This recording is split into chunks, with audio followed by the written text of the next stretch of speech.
नमस्कार साथियों। किरण वाई की कहानियां चैनल में आपका स्वागत है।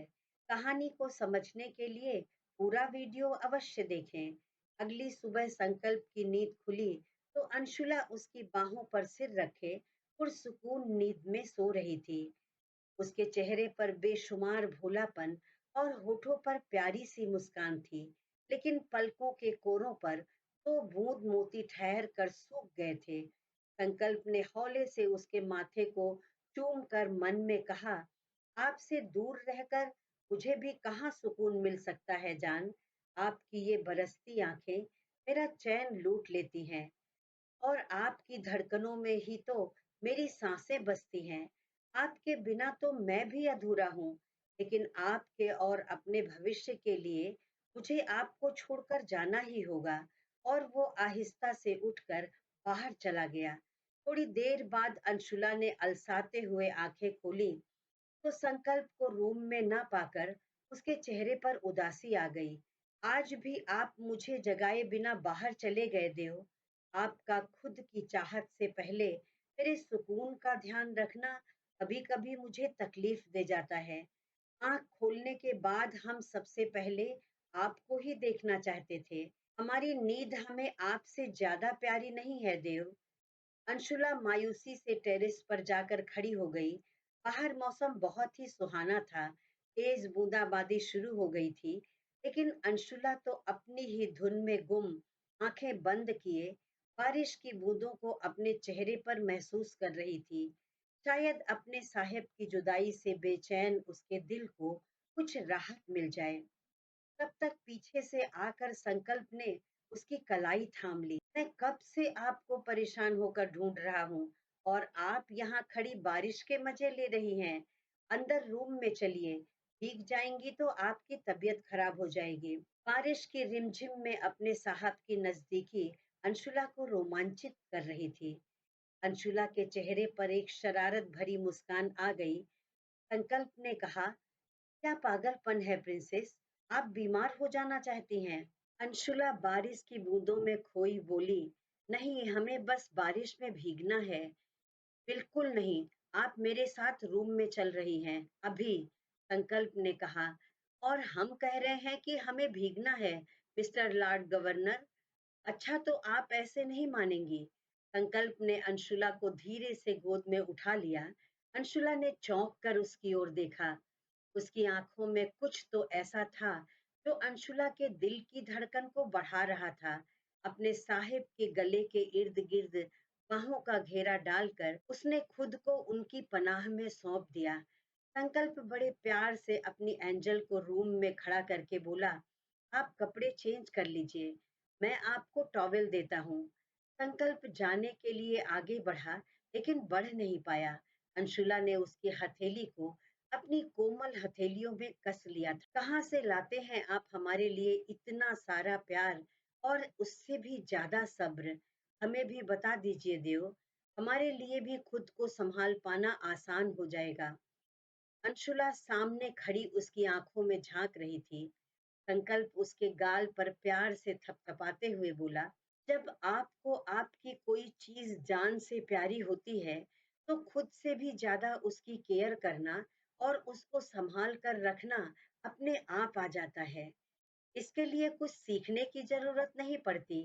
बताया था ना आपसे कि मैं बिल्कुल अकड़ू और एरोगेंट टाइप का लड़का था, जिसकी डिक्शनरी में प्यार और सब्र नाम का शब्द था ही नहीं। पर जब से आप मेरी जिंदगी में आई, मुझे कुछ सीखना ही नहीं पड़ा। और बातें बनाने के बारे में आप क्या कहेंगे मिस्टर एटीट्यूड? अंशुला हंसते हुए बोली। संकल्प को सीरियस मूड पर देखकर वो उसे छेड़ने लगी थी। देखिए धर्मपत्नी जी, ये आपका कुछ ज्यादा हो रहा है। आप मेरी दी हुई रियायत का कुछ ज्यादा ही फायदा उठा रही हैं। संकल्प झूठी नाराजगी से बोला, हम एकदम सही कह रहे हैं। देखिए अभी फिर आपकी एटीट्यूड की दुकान थोड़ी सी खुल गई थी। अंशुला उसे चिढ़ाते हुए बोली। फिर एक बार बोलिए एंजल, आई स्वेयर आपको छोड़ूंगा नहीं। देखते हैं, पहले पकड़ के तो दिखाइए लॉर्ड गवर्नर साहब। अंशुला हंसते हुए बोली। Okay fine, now see you, मैं क्या करता हूँ। कहते हुए संकल्प उसकी ओर बढ़ने लगा। अंशुला टेरेस की ओर भाग गई। संकल्प ने कहा, ये चीटिंग है जान, बात सिर्फ रूम की हुई थी, आपने टेरेस क्यों कवर किया। मोहब्बत और जंग में सब जायज है देव। अब मोहब्बत तो आपके वश की है नहीं, और जंग हमने छेड़ दी है। अब जीत कर दिखाइए। संकल्प ने बिना एफर्ट के ही उसकी कमर में अपनी बाहें लपेटकर उसे अपनी ओर कस कर खींच लिया। आपने आज बहुत चिढ़ाया है। आज का हिसाब भी अपने दिमाग में अच्छी तरह से बैठा लीजिएगा धर्मपत्नी जी। आई स्वेयर जान, बस गिनती के 8 दिन, उसके बाद 1 घंटा, 1 मिनट, 1 सेकंड भी नहीं, आपको मिली सारी रियायतें बंद हो जाएंगी। जिस दिन आपके गले में मेरे नाम का मंगलसूत्र पहना दूंगा, उस दिन मेरे सब्र का बांध टूट जाएगा, और आपकी गलतफहमी बहुत जल्दी दूर होने वाली है कि मुझ में बहुत सब्र है। फिर चाहे आप मुझे बेसब्र कहें या बेशर्म, really I don't care. Anshula भी कहना चाह रही थी, हमें भी उस दिन का बहुत बेसब्री से इंतजार रहेगा, लेकिन मुई जुबान ने मुंह के अंदर ही हिलने से मना कर दिया, और आंखें, वो तो कब की शर्म से झुक गई थी। संकल्प ने उसकी झुकी हुई मुस्कुराती पलकों को देखा और आहिस्ता से उसकी गर्दन पर अपने होठ रख दिए। फिर उसके कंधे के नीचे वो अपने एंजल की भीनी भीनी खुशबू अपने रूह में महसूस कर रहा था, और संकल्प की छुअन से अंशुला की रूह तक झंकृत हो गई। वो संकल्प के पास से हटने लगी तो संकल्प ने उसकी कमर पर रखे हुए दोनों हाथों की गिरफ्त कसकर उसे एकदम करीब कर लिया। अभी आपके मिस्टर एटीट्यूड ने इजाजत नहीं दी है कि उनकी एंजल उन्हें छोड़ कर जाएं। संकल्प की धीमी आवाज में कहे शब्द अंशुला के कानों में शहनाई की तरह सुनाई पड़ रहे थे। हमें ठंड लग रही है, हमें चेंज करना है। भीगे कपड़ों की वजह से कम, लेकिन संकल्प की छुअन से अंशुला कांप रही थी। मेरे पास आइए प्रिंसेस, अपने साहिब के पास, मैं आपको रिलैक्स करवा देता हूँ। संकल्प ने उसे अपने सीने में छुपाते हुए कहा, और अंशुला चुपचाप उसकी बाहों में समा गई। उफ, एक दूसरे की बाहों में समाकर वो क्या कुछ पा गए थे, ये तो शब्दों में बयां कर पाना नामुमकिन था। इसे तो बस दिल से महसूस किया जा सकता था। शाम को संकल्प बेंगलुरु के लिए निकल चुका था। उसे एयरपोर्ट पर छोड़कर अग्रिम ने भी करनाल की बस पकड़ ली थी। अंशुला को बिल्कुल भी अंदाजा नहीं लग पा रहा था कि आखिर इतने दिनों तक वो कैसे सबके सामने खुद को खुश रखने की कोशिश कर पाएगी। हमारी हंसने और मुस्कुराने की हर अदा तो हमारे देव अपने साथ लेकर चले गए। अब हम हंसे और मुस्कुराएं भी तो किसके लिए। हमें आपकी तरह सब्र नहीं है साहब। अंशुला संकल्प की तस्वीर को अपनी दोनों बाहों में थामे हुए अपना दर्द अपने सड़ू साहब से बांट रही थी, और उसकी फोटो को सीने से लगाए सुबकते हुए जाने कब सो गई। अगली सुबह तैयार होकर वो किचन में पहुंची तो महिमा जी ने मुस्कुराते हुए कहा, तुम जल्दी से नाश्ता कर लो बेटा, तुम्हारी दवा का टाइम हो गया है। महिमा जी की बात सुनकर वो डाइनिंग चेयर पर बैठ तो गई, लेकिन एक निवाला भी उससे निगला ना गया। महिमा जी ने बड़े प्यार से उसके सिर पर हाथ फेरते हुए कहा, थोड़ा सा खा लो बेटा, तुम्हारी पसंद का सूजी का हलवा बनाया है। अंशुला ने किसी तरह से हलवा गले से नीचे उतारा और महिमा जी का हाथ पकड़कर उसके पैरों के पास ही बैठ गई। माँ आपसे कुछ कहें, वो हिचकते हुए बोली। बच्चे को अपनी माँ से कुछ बोलने के लिए कब से इजाजत लेने की जरूरत पड़ने लगी बेटा। महिमा जी ने धीरे से मुस्कुरा कर कहा। अंशुला ने कहा, माँ अब हम बिल्कुल ठीक हो गए हैं, देखिए हमारे सारे घाव भी ठीक हो गए, और हमने एग्जाम भी अच्छे से दे लिया। अब तो हमें किचन में हाथ बटाने दीजिए। वो महिमा जी के घुटनों पर अपना चेहरा टिकाए आशा भरी नजरों से उन्हें देख रही थी। महिमा जी ने मुस्कुराकर कहा, मतलब अकड़ू महाराज के जाते ही उनके एंजल की मनमानी शुरू हो गई। सासू माँ के इतना कहते ही अंशुला शर्मा कर बोली, अब आप भी हमें परेशान करेंगी माँ। ना बेटा, मैं तो बस अपनी बेटी का मन बदलने के लिए कह रही थी। महिमा जी जानती थी कि अंशुला को संकल्प की याद किस कदर सता रही होगी। महिमा जी ने उसका चेहरा अपनी हथेली में भर कर कहा, मेरा बेटा कह कर गया है कि मैं तुम्हें उसकी कमी बिल्कुल भी महसूस ना होने दूं और तुम्हारा ख्याल रख। तुम उदास रहोगी तो उसे भी कहाँ चैन मिलेगा। हाँ, आप अपने बेटे की कमी हमें महसूस नहीं होने दे रही हैं। अंशुला अपनी सासू माँ के गले में बाहें डालते हुए बोली। अंशुला महिमा जी और रतन जी के साथ बैठी ब्रेकफास्ट कर रही थी कि तब तक डोर बेल बजी। हरी काका ने कहा, मैं देखता हूँ कौन है। वापस समर के साथ डाइनिंग हॉल में आते हुए हंसकर अंशुला से बोले, देखिए बहू रानी कौन आए हैं। अरे समर बेटा, आप तो शाम को आने वाले थे। महिमा जी को समर के आने का पता था, इसलिए उनके चेहरे पर हल्की सी उदासी आ गई। अंशुला दौड़कर भाई के गले से लग गई। भाई और बहन दोनों की आंखें भीग गई थीं। समर ने रतन जी के पैर छुए तो वो बोले, आइए समर बेटा, पहले हमारे साथ बैठकर नाश्ता कीजिए। अंशुला जल्दी से किचन में जाकर समर के लिए नाश्ता लगाने लगी। समर महिमा जी का पैर छूते हुए बोला, क्या करूं मामी जी, दादी और माँ का आदेश था कि बच्ची को आज ही उर्द चावल छूने की रस्म के लिए यदुवंशी हाउस पहुंचना जरूरी है, इसीलिए मैं जल्दी आ गया। बच्ची को लेकर दोपहर की फ्लाइट से वापस बनारस चला जाऊंगा। महिमा जी ने कहा, बेटा जब तक आप नाश्ता कीजिए, अंशुला जाकर अपनी तैयारी कर लेगी। अब बनारस के यदुवंशी हाउस और दिल्ली के राव विला दोनों जगह पर संकल्प और अंशुला की शादी की तैयारियां जोरों पर शुरू हो गई थीं। कैटर्स से लेकर डेकोरेटर्स तक सब कुछ पहले ही कर चुके थे। हल्दी से लेकर मेहंदी तक और मेहमानों के रुकने तक का इंतजाम एक 5 स्टार होटल में किया गया था। मेहमानों को दिए जाने वाले रिटर्न गिफ्ट पैक करके आ चुके थे। उधर यदुवंशी हाउस में शांति देवी और चंचला को बस इंतजार था अंशुला के यदुवंशी हाउस पहुंच, जिससे शादी की रस्म का शुभारंभ कर सके। समर को नाश्ता कराकर महिमा जी अंशुला के साथ उसके रूम में चली गईं। अंशुला महिमा जी के गले से लगकर सुबकते हुए बोली, माँ आपने हमें बताया नहीं, भाई हमें लेने आ रहे हैं। महिमा जी जानती थी अंशुला बनारस जाने के लिए मन से तैयार नहीं है, क्योंकि उसे मालूम है बस 2 दिन में ही संकल्प बेंगलुरु से वापस आने वाला है। वो प्यार से उसके सिर पर हाथ रखकर बोली, कल रात ही माताजी का फोन आया था कि तुम्हें अब बनारस भेज देना चाहिए, जरूरी है।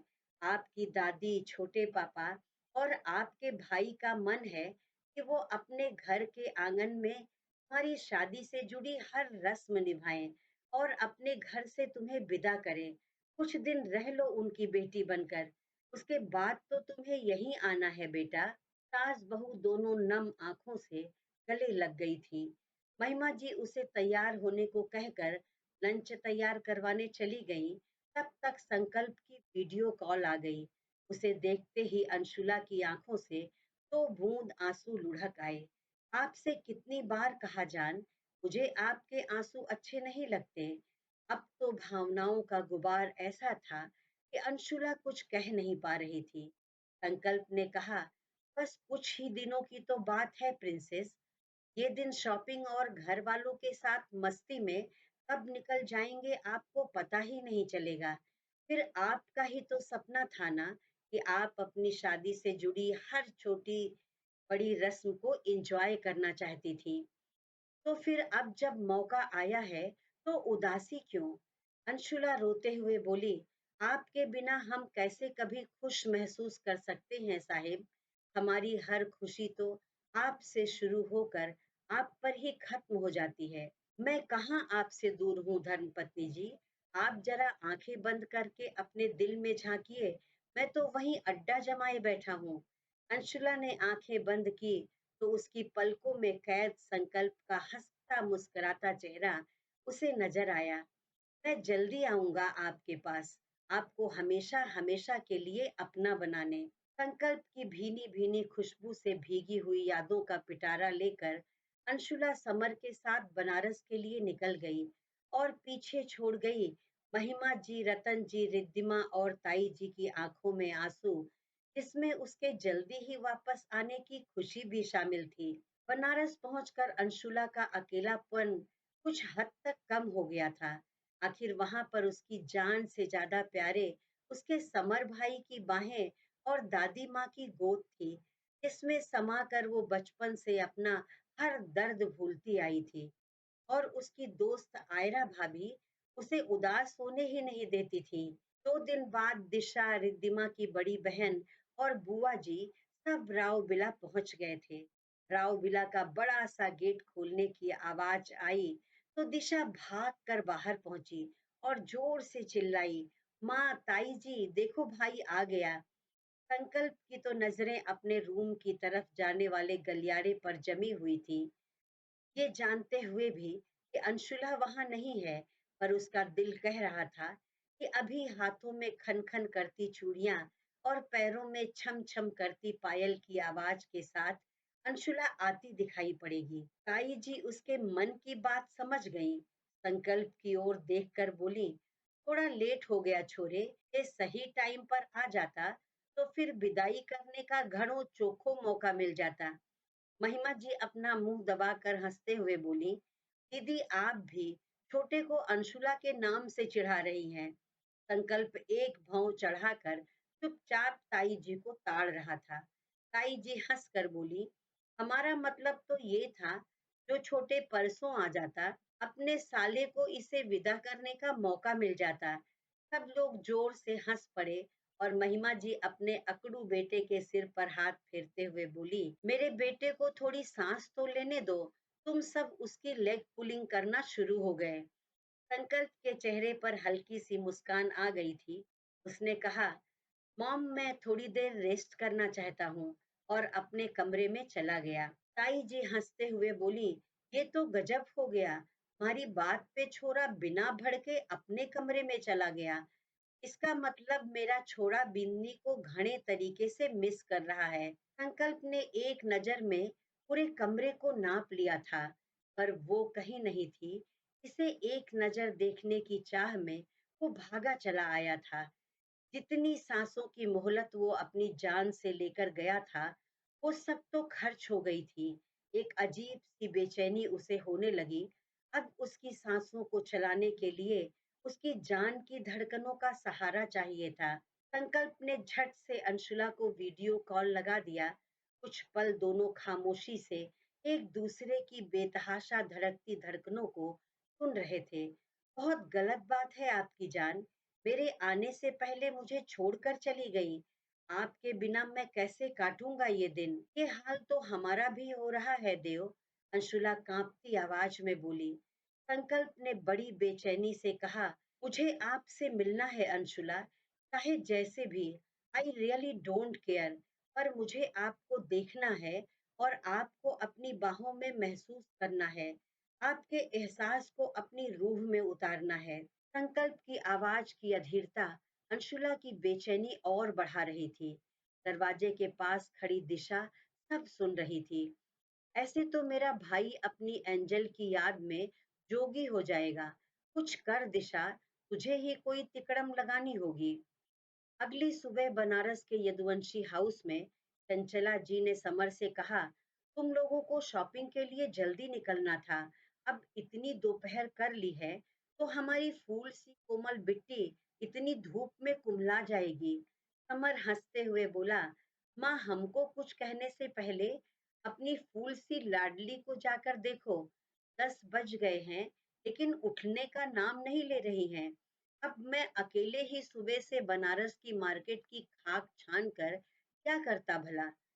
दादी जी बोली, बेटा तू तो जानता है, फिर तेरे अलावा उसे कोई उठा ही नहीं सकता। समर ये कहते हुए उठ खड़ा हुआ, तो देखो अभी फिर मैं अपनी स्टाइल में उसे जगाता हूँ, जैसे बचपन से जगाते आया हूँ। थोड़ी देर बाद समर अंशुला को अपनी गोद में उठाए सीढ़ियों से भागते हुए नीचे आ रहा था और अंशुला उसके गले से चिपकी आंखें बंद किए चिल्ला रही थी, भाई हमें नीचे उतारो, हमें डर लग रहा है, हम गिर जाएंगे। समर ने उसे सोफे पर बिठाते हुए कहा, मेरे रहते तो कभी नहीं गिर सकती बिट्टी। अंशुला ने भाई के कंधे पर सिर रखकर अपनी आंखें बंद कर लीं। सुबह सुबह बहन की आंखें आंसुओं से न भीगें, इसलिए समर ने उसका चेहरा अपने हाथों में पकड़ते हुए कहा, देख छोटी, मेरे कंधे पर सिर रखकर सोने की कोशिश मत करना, नहीं तो अब की बार तुझे गोद में उठाकर पूरे यदुवंशी हाउस के चक्कर लगाऊंगा। अंशुला झूठी नाराजगी से मुंह बनाते हुए बोली, आप भी ना बहुत गंदे हैं भाई, हम आपसे बात नहीं करेंगे। समर ने मुस्कुरा कर कहा, तो ठीक है, तुम यहीं रहो, मैं मार्केट जाकर तुम्हारे कपड़े खरीद कर ले आता हूँ। पर किसी के साहेब को तो उनकी एंजल उनके ही पसंद के कपड़ों में चाहिए। अंशुला झेपते हुए बोली, भाई अब आप भी हमें इनके नाम से चिढ़ा रहे हैं। फिर ये कहते हुए चली गई, हम जल्दी से तैयार होकर आते हैं। रूम में पहुंचते ही अंशुला आईने के सामने खड़े होकर खुद को देखकर बोली, लीजिए साहब, अब आपका नाम लेकर हमें हमारे भाई भी चिढ़ा रहे हैं। अब आप ही मुझे छोड़कर अपने भाई के घर चली गई, तो मैं यहाँ से क्या कर सकता हूँ। मेरे पास होती तो किसी की हिम्मत थी जो हमारी एंजल को परेशान करे। अंशुला ने चौंक कर इधर उधर देखा। अचानक दरवाजे पर दस्तक हुई, तो जैसे वो किसी ख्वाब से जागी हो। अब हमें जागते में भी आपकी आवाज सुनाई पड़ने लगी है देव, ऐसे तो हम अपना होश ही खो देंगे। दरवाजे से आयरा की आवाज आई, बिट्टी तुम क्या कर रही हो, तुम्हारे भैया तुम्हारा इंतजार कर रहे हैं। अंशुला ने हड़बड़ा कर कहा, भाभी बस 1 मिनट में हम आते हैं, जल्दी से आ जाओ, कहकर आयरा चली गई। अंशुला की चाहत थी कि उसकी हर रस्म की ड्रेस संकल्प की पसंद की होनी चाहिए, इसलिए संकल्प ने उसे कल रात ही फोन पर सब समझा दिया था कि क्या करना है। एग्जाम के कारण वक्त नहीं मिला, वरना ये सारी तैयारी पहले कर ली गई होती।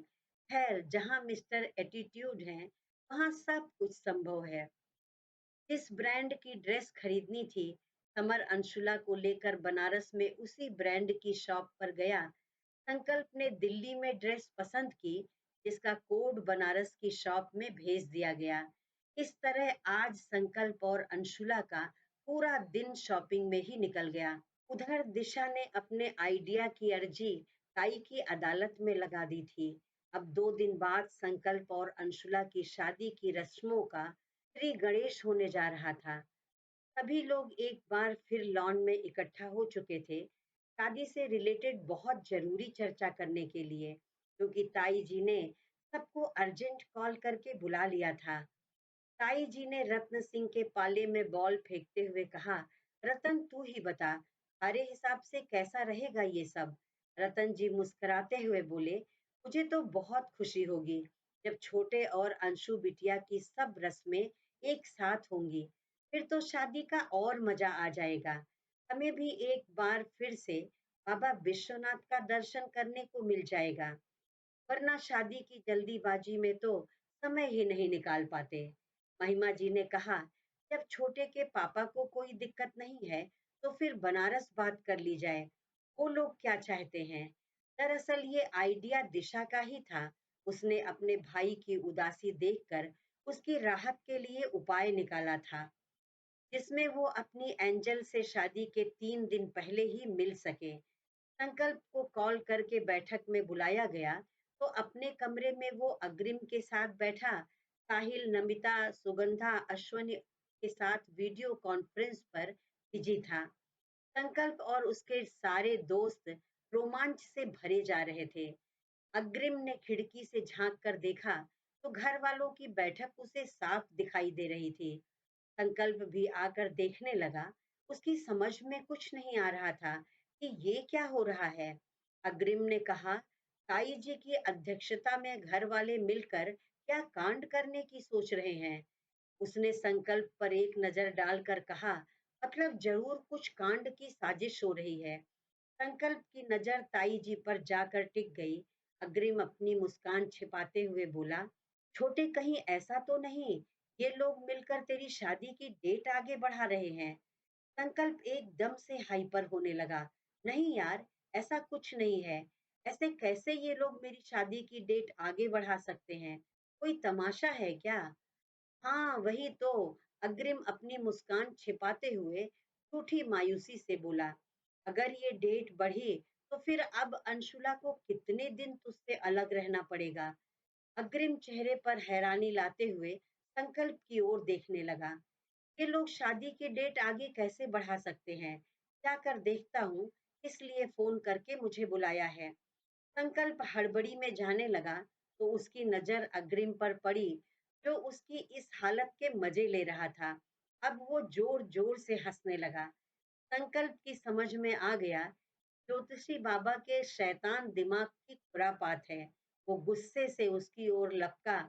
साले जिज्जे, मेरी हालत पर तुझे बड़ा मजा आया? तू तो ठहर जा। आज सच में तू याद करेगा कि किस कमीने को अपना साला बनाया है। साले तेरे जैसे दोस्त हो तो फिर दुश्मन की क्या जरूरत है? संकल्प उसको लेकर बेड पर गिर पड़ा और उसके थोबड़े पर मुक्के बरसाने लगा। वो यथासंभव अग्रिम को उसकी शरारत की सजा दे रहा था। अग्रिम झूठे चिल्ला रहा था, अबे यार, कोई साला अपने जीजा को ऐसे धोता है क्या जैसे तू धो रहा है? कुछ तो रहम कर छोटे। रिम्मी पूछेगी कि कहाँ से पिट कर आया हूँ तो क्या जवाब दूंगा? उसे जब पता चलेगा कि उसका सुंदर सुशील होने वाला पति उसके अकड़ू भाई से मार खाकर आया है, तो क्या इज्जत रह जाएगी उसके सामने मेरी? अग्रिम आखिरी अस्त्र फेंकते हुए बोला। हाँ तो कमीने जिज्जे साले, तुझे ऐसी हरकत करने से पहले सोचना था ना। तब तो तू मेरे मजे ले रहा था। तब तक दोनों की निगाह दरवाजे पर खड़ी रिम्मी पर गई। अग्रिम जान बचाकर भागा। संकल्प रिद्धिमा को एक साइड करते हुए बोला, आगे से हट जा रिम्मी, आज तो ये गया मेरे हाथ से। अग्रिम गधे की सींग की तरह गायब हो चुका था। दोनों भाई बहन जोर जोर से हंसने लगे। रिद्धिमा ने कहा, भाई नीचे चलिए, सब आपका वेट कर रहे हैं। संकल्प को कहकर रिद्धिमा नीचे आने लगी तो अग्रिम सीढ़ियों पर खड़ा उसे कृतज्ञ भाव से देख रहा था। रिद्धिमा ने हंसते हुए कहा, वैसे तुमने भाई के साथ ऐसी कौन सी हरकत कर दी थी बसंती, जो आज गब्बर सिंह तुम्हें शहीद करने की सोच रहे थे? क्योंकि जहां तक मैं जानती हूँ, तुम दोनों के बीच तो इल्लू इल्लू वाला सीन चलता रहता है। रिद्धिमा शरारत से अग्रिम की ओर देखकर मुस्कराई। अग्रिम अपना सिर खुजाते हुए सोचने लगा, सत्यानाश हो इस बवाली लड़की के कांडी दिमाग का। मतलब कि जाने क्या क्या सोचती रहती है। कसम से एकदम एंटीक बीबी मिली है। अपने होने वाले पति के इस हाल के मजे ले रही है। कोई और लड़की होती तो अपने भाई से लड़ जाती, पर यहाँ तो मेरी होने वाली श्रीमती जी का उल्टुस मनोरंजन हो रहा है। थोड़ी देर में संकल्प अपने अंदर की जिज्ञासा छिपाते हुए शांत भाव से घर के बड़ों के सामने बिल्कुल गुड बॉय बनकर बैठा था।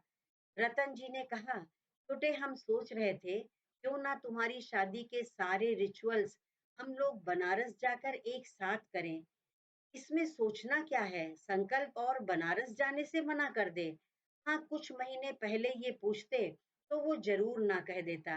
अखिल जीजू ने संकल्प के कंधे पर कोहनी टिकाते हुए शरारत से कहा, सही है जीजू, आप भी बहती गंगा में हाथ धो लो, कोई बात नहीं। अभी आप लोगों का समय है। नेवर माइंड, मेरा भी टाइम आएगा। संकल्प धीरे से फुसफुसाकर अखिल जीजू से बोला। रतन जी ने कहा, बेटा तुमने बताया नहीं, तुम्हें कोई दिक्कत तो नहीं है? दीपा, मैं वो कह रहा हूँ, मुझे भला क्या प्रॉब्लम हो सकती है? जैसा आप बड़े लोग सही समझें। संकल्प अपनी ही कंडीशन पर नर्वस हुए जा रहा था, जबकि नर्वस होना उसकी फितरत में था ही नहीं। उसके सामने तो बड़े बड़े नर्वस हो जाते थे। तो फिर शुभ काम में देरी कैसी?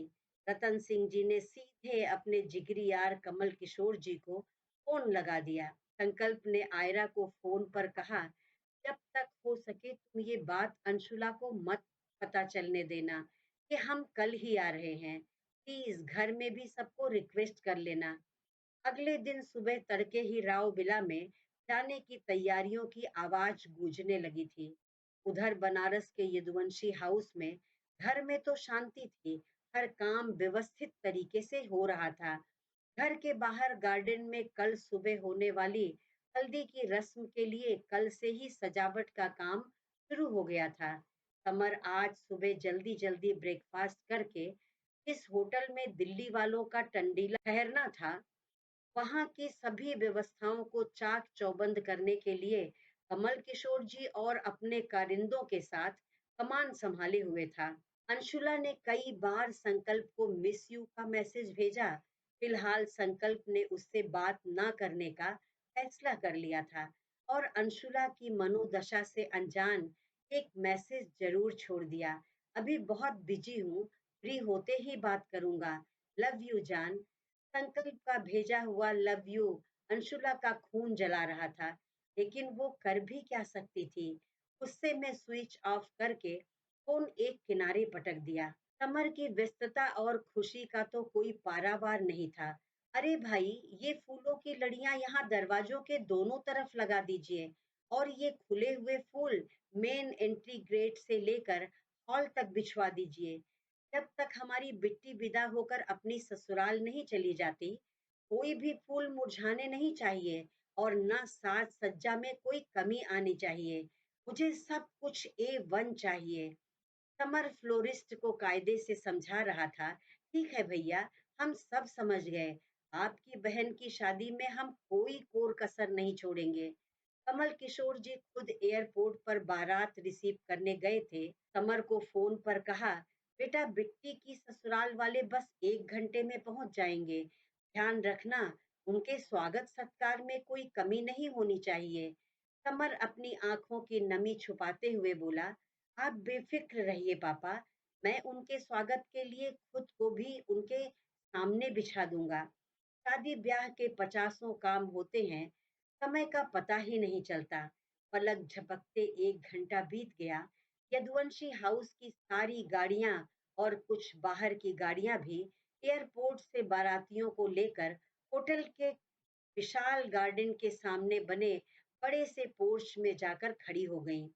समर की तैयारियों के हिसाब से उनके स्वागत के लिए सब ने अपनी अपनी जगह ले ली थी। एक एक करके सभी लोग गाड़ी से बाहर उतरे तो बनारस की महिलाओं और पुरुषों ने अपने अपने अनुसार सबको फूल माला पहनाकर तिलक लगाकर आरती उतारी और हाथ जोड़कर बड़ी गर्मजोशी से स्वागत किया।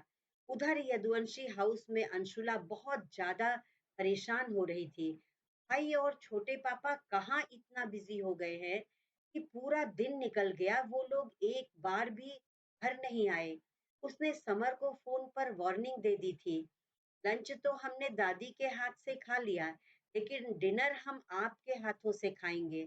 पता नहीं क्यों ये बात कहते हुए अंशुला का स्वर भीग गया था। तब तक संकल्प की गाड़ी ने भी एंट्री ले ली थी। समर की आंखें भी नम हो गई थी। उसे ऐसा लग रहा था कि आज यदुवंशी हाउस के दामाद नहीं, बल्कि भोलेनाथ स्वयं पधारे हैं। अंशुला फोन पर कह रही थी, भाई आप सुन रहे हैं ना, हेलो।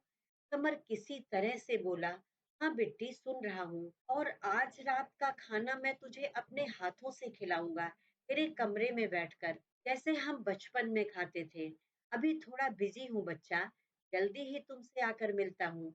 समर ने अपनी आंखें पोंछी और फोन काट दिया और अपने जज्बातों को छुपाते हुए उस ओर दौड़ पड़ा जहां संकल्प की गाड़ी आकर खड़ी हो गई थी।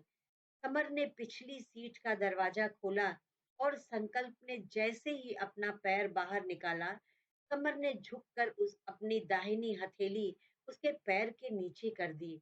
संकल्प बुरी तरह से चौंक गया। ओह समर, आप ये क्या कर रहे हैं? समर जमीन से अपना एक घुटना टिकाए, एक हथेली को संकल्प के पैर के नीचे रखे हुए बोला, जो काम तब अधूरा रह गया था वो अब पूरा कर रहा हूँ, और संकल्प आप मुझे रोकेंगे नहीं। संकल्प हड़बड़ाहट में बोला, प्लीज स्टॉप इट समर, इसकी कोई जरूरत नहीं है, मुझे अच्छा नहीं लग रहा है। आप मेरे भी जीजा जी हैं और ऐसे मैं कैसे ये सब आपको करने दे सकता हूँ। समर ने भावुक होकर कहा, अंशुला मेरी छोटी बहन ही नहीं, मेरी बच्ची भी है, जिसे मैंने सिर्फ भाई की तरह नहीं, उसका माता-पिता और भाई बनकर पाला है। वो मेरे लिए जान से भी ज़्यादा प्यारी है। मैं उसकी शादी में कोई कमी रहने नहीं देना चाहता हूँ और इसकी शुरुआत आपके स्वागत से होगी। समर की आंखें भीगी थीं, लेकिन होठ मुस्कुरा रहे थे। संकल्प ने कहा, फिर तो आप मुझे गले से लगा लीजिए, भला इससे अच्छा वेलकम और क्या हो सकता है। समर मुस्कुरा कर बोला, दिल में तो आप बहुत पहले विराजमान हैं संकल्प, और आज तो आप मेरे श्रद्धेय भी हो गए हैं। समर यदुवंशी हाउस के गार्डन की ओर बने एक गेस्ट हाउस में संकल्प को बैठने के लिए कहकर वहां से चला गया। संकल्प चारों ओर से उस कमरे का मुआयना कर रहा था। एक एक बीतता हुआ पल उसकी धड़कन को और उसकी बेताबी को हद से ज्यादा बढ़ाती जा रही थी। कभी कभी तो उसे खौफ होती थी कि अब बताओ भला, उसे अपनी ही पत्नी से मिलने के लिए ऐसे चोरों की तरह बैकयार्ड के कमरे में छुपना पड़ रहा है। अंशुला समर को देखते ही बोली, भाई कहाँ रह गए थे आप? हम कब से आपका इंतजार कर रहे थे। समर जैसे ही दादी के रूम में पहुंचा, वो उसके गले से लग गई। बच्ची, शादी की रस्म हो रही है ना, तो सब अरेंजमेंट देखने में लगा हुआ था। कमर उसके सिर पर हाथ फेरते हुए बोला। आयरा ने कहा, अब तो खाना खाओगी लाडो, या अब भी खाने का मन नहीं है तुम्हारा? समर ने कहा, क्यों नहीं खाएंगी, बल्कि जितनी जल्दी खाएंगी उतनी जल्दी इन्हें इनके कमरे में रखा हुआ एक खूबसूरत सा सरप्राइज मिल जाएगा। समर ने आयरा की ओर इशारा किया। वो मुस्कुराकर बाहर की ओर जाते हुए बोली, ठीक है, मैं अभी तुम दोनों के लिए खाना यहीं भिजवा देती हूँ। अंशुला हैरानी से समर को देख रही थी। पर भाई, हमें कोई सरप्राइज नहीं चाहिए, हमें तो बस आपसे ढेर सारी बातें करनी है। जरूर छोटी, पर पहले खाना तो खा लो, मेरी वजह से तुम कितनी देर से भूखी हो। समर बीच में थाली रखकर अपने हाथ से कौर बनाकर उसे खिलाते हुए बोला, जल्दी से खा लो, फिर तुम्हें तुम्हारे सरप्राइज से भी तो मिलना है। अंशुला की समझ में नहीं आ रहा था, भाई उसे उसके कमरे में जाने के लिए फोर्स क्यों कर रहे हैं। आखिर ऐसा कौन सा सरप्राइज है जिसके लिए हमें जल्दी खाना खत्म करना जरूरी है। अंशुला जल्दी जल्दी खाकर उठ गई। हमारा हो गया भाई, अब आप चैन से खाइए, भाभी को बुला लाते हैं, उन्हें भी अपने साथ खिला दीजिए। अंशुला अपने रूम की ओर चली गई। अब उससे भी जानना था कि आखिर भाई ऐसा कौन सा सरप्राइज लाए हैं जो उन्होंने आज खाना खिलाते हुए भी हद कर दी थी। अंशुला के जाते ही आयरा अपनी हंसी दबाते हुए बेड के पीछे से सामने निकलकर थाली लेकर बाहर जाने लगी। समर ने उसे बाहों में भरते हुए कहा, तुम कहाँ जा रही हो? सुना नहीं तुमने बिट्टी क्या कहकर गई है कि तुमको अपने हाथों से खिला दूं? आयरा कसमसाते हुए बोली, जी नहीं, हम पेट भरकर खा चुके हैं। समर ने कहा, आपका पेट और मन दोनों भर गया होगा, लेकिन मेरा तो दोनों ही खाली है, जो आपके बिना भरता ही नहीं। उसे बाहों में उठाकर सोफे पर ले जाकर बिठा दिया। आयरा तो निहाल हुई जा रही थी अपने पति के ऊपर। इन्हें हर किसी का कितना ख्याल रहता है। समर मुस्कुराकर अपनी पत्नी को उसके विचारों में डूबा हुआ देखकर बोला, आइए आपको जल्दी से खिला दूं, फिर प्यार से सुला देता हूँ। मुझे पता है सारे दिन आप भी एक पैर पर खड़ी रही हैं। आयरा ने मुस्कुराकर समर के माथे को चूमा और उसे गले से लगा लिया। क्रमशः। साथियों, मेरी कहानी आपको कैसी लगी? अच्छी लगी हो तो कृपया लाइक कर दें और कमेंट में लिखकर जरूर बताएं। ऐसी ही और मनोरंजक कहानियां देखने के लिए मेरे चैनल को सब्सक्राइब करके बेल आइकन दबाना ना भूलें। धन्यवाद।